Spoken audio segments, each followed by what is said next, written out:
दोस्तों आज बहुत समय बाद हम पूरा परिवार मंदिर दर्शन करने निकले हैं। घर से निकलते ही दोस्तों हमें काफ़ी कठिनाइयों का सामना करना पड़ा।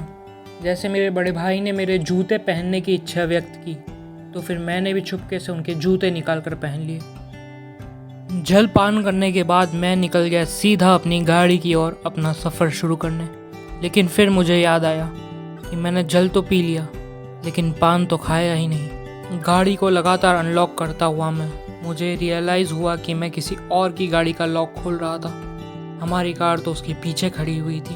कार में बैठते ही गर्मी का भपका मेरे मुंह पे आकर पड़ता है और मैं मौके पर ही एसी चला देता हूँ, जिससे मेरे शरीर में सनसनी पहुँचाती ठंडी हवा मुझे राहत का एहसास कराती है। घर से निकलते ही हमें साइकिल और बाइक का शोरूम दिखाई देता है, जिसे कुछ लोग स्कूल की पार्किंग बता रहे थे। रास्ते में हमें एक हावड़ा ब्रिज दिखाई पड़ता है, जिसके अंदर से कुछ कंकड़ पत्थर अपनी डेस्टिनी की तरफ अग्रसर हो रहे थे।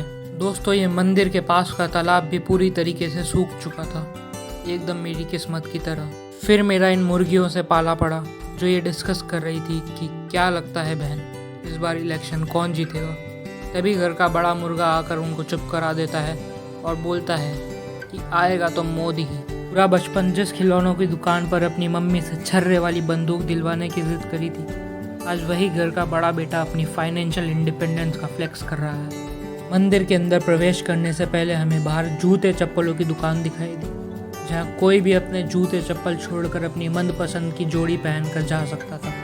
लेकिन किसी और के जूते चप्पल पसंद ना आने के कारण हमें अपने खुद के जूते सेफ जगह पर रखने पड़े। ये भाई साहब मंदिर के अंदर गलती से अपनी गाड़ी लेकर आ गए थे, जिसकी वजह से सिक्योरिटी गार्ड ने भारी जुर्माने की मांग करी।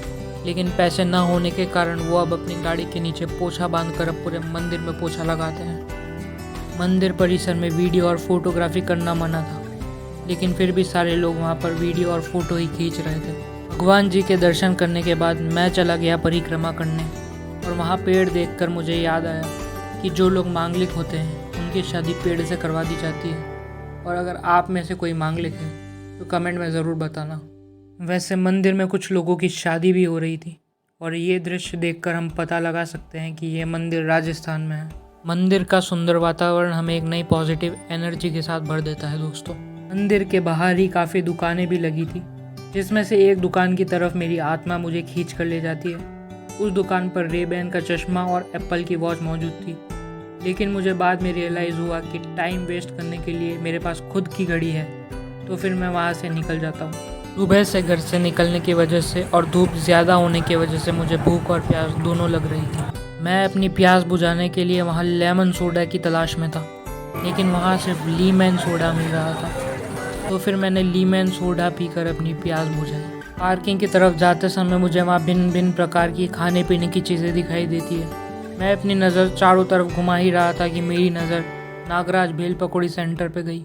तो मुझे लगा कि इनको भी रेव पार्टी का काफ़ी शौक़ होगा, लेकिन मुझे पार्टी का ज़्यादा शौक़ नहीं है। इस वजह से मैंने अपनी नज़र थोड़ी तिरछी तरफ घुमाई और मुझे दिखाई दी सागर दी वोटी लेती इंडिका चला वाले सागर भाई। इंस्टाग्राम पर फेमस होने के बाद सागर भाई आजकल सोडा लेमन आइसक्रीम का धंधा कर रहे हैं। इंडिया में आए फूड ब्लॉगिंग के ट्रेंड को देखते हुए आजकल अमेरिकन इंडिया में आकर पानी पूरी और सुपर स्ट्रॉन्ग सोडा शिकंजी बेच रहे हैं। तो गाड़ी में बैठने से पहले मुझे ये पता चला कि मेरी पैंट फट चुकी थी।